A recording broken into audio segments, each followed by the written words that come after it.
commercial fishing was finally handed down on Friday, and already the chairman of that inquiry is saying, well, we haven't quite reserved enough money to pay out all of the people in the business that want to get out, or help those people that want to stay in the business to buy new licences. That's just a very brief snapshot. In the meantime, I've had Dane van der Nuit, who's the chairman of the New South Wales Court Fishers Coalition, had a look at it, and he's on the line now. G'day, Dan. How you going? Hey, mate. Good. Dane, what did you think of the report when you read it? It's absolutely terrible. While it has some, I suppose, mediocre points that could spell good things, the majority of the report is just devastating for fishers. We work Wild Caught Fishers Coalition along with many families and predominantly wives, collated a lot of information into this inquiry and put a lot of time and effort, and the inquiry couldn't even come up with recommendations to help fishers. The whole reform package is something that has been thought up in the 1990s. They say that in the report. And what was wrong with it in the 90s? I mean, just because it's from the 90s doesn't necessarily mean it's a problem.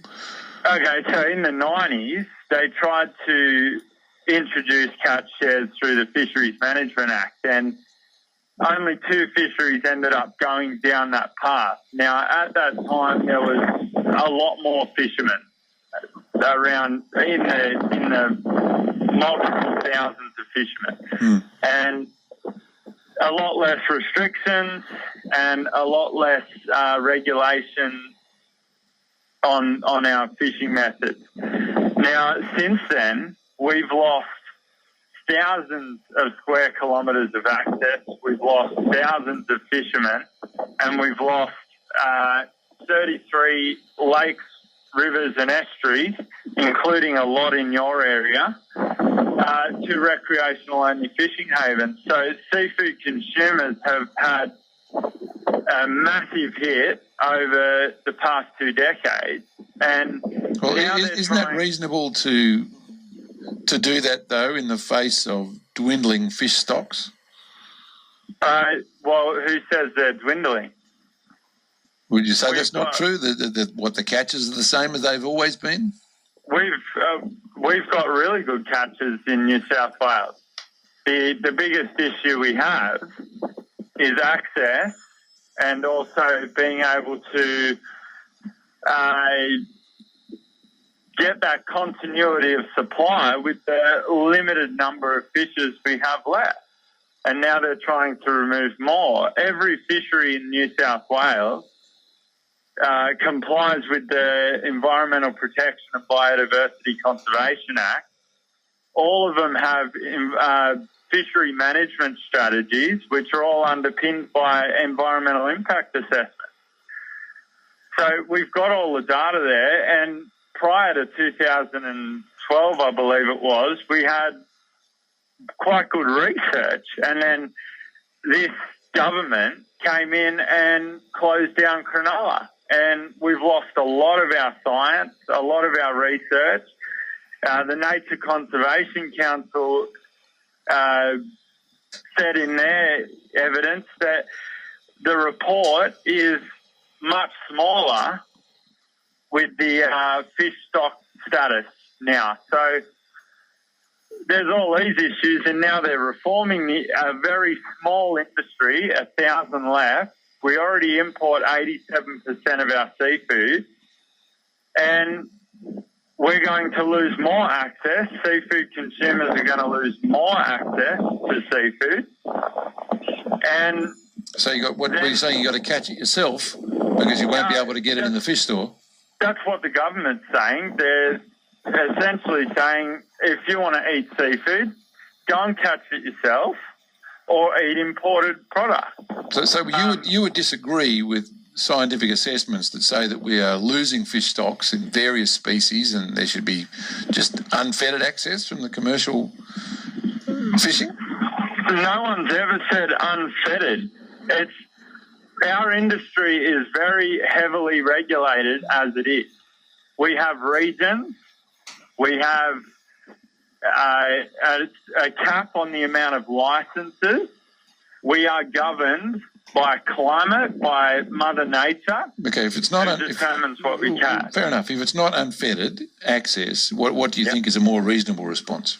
A more reasonable response is to promote this industry, to promote it to the consumer who are losing their access every day. And also to start to look at the impact government regulation is having on the mental health of fishing families. We took a senior lecturer from the Deakin University into the inquiry, and that was because she's written a paper called A Different Kettle of Fish, which is about the mental health of the professional fishing industry throughout Australia and what the government is doing to that mental health. And that report hardly says a word about it. And it's amazing because me personally, I can't sleep at night because I need to know that I've done everything I can to make sure that I've represented the fishers of New South Wales the best way I can and to try and keep them in a job. And I know the fishing families in this industry are exactly the same. They can't sleep. They're losing their rights. They're having their catch history stolen by this government and given away. And then they have government members misleading Parliament. They have inquiries that write reports and outline issues with insider trading, outline issues with share availability, and then come up with recommendations about fast-tracking an independent allocation panel, which has nothing to do with it. I suppose we just need to get back to the nub of this. You suggest that the Shooters, Fishers and Farmers Party has abandoned integrity and sides with the government against a common sense approach. Can you explain in plain language what that common sense approach is? Okay, so in the minute when they were doing this report, it's in there, I've put it in there, where they want to, the Labor Party, I believe, put up that they want the reform program or the business adjustment program suspended until the Small Business Commissioner can assess all the impacts on the small fishing businesses and a number of other things and provide a detailed public report. And that was voted down by the Shooters, Fishers and Farmers Party. Now, that is common sense. You need to know the impact that it's going to have before you put out such a devastating reform. I mean, this has been 6 years, around nearly 6 years, of fishermen stressing about their ability to go and provide seafood to the consumer. All right, Dane, good to talk to you this morning, mate, and thank you very much for coming back into shore for us. No worries. Thanks. See ya. Dane van der Nooijen, Chairman of the New South Wales Wild Caught Fisheries Coalition Incorporated. You and Nick Reinberger, this is 97.3 ABC Illawarra. It's 9:45. You're listening to Mornings with Nick Reinberger on 97.3 ABC Illawarra. Still come. We'll be talking...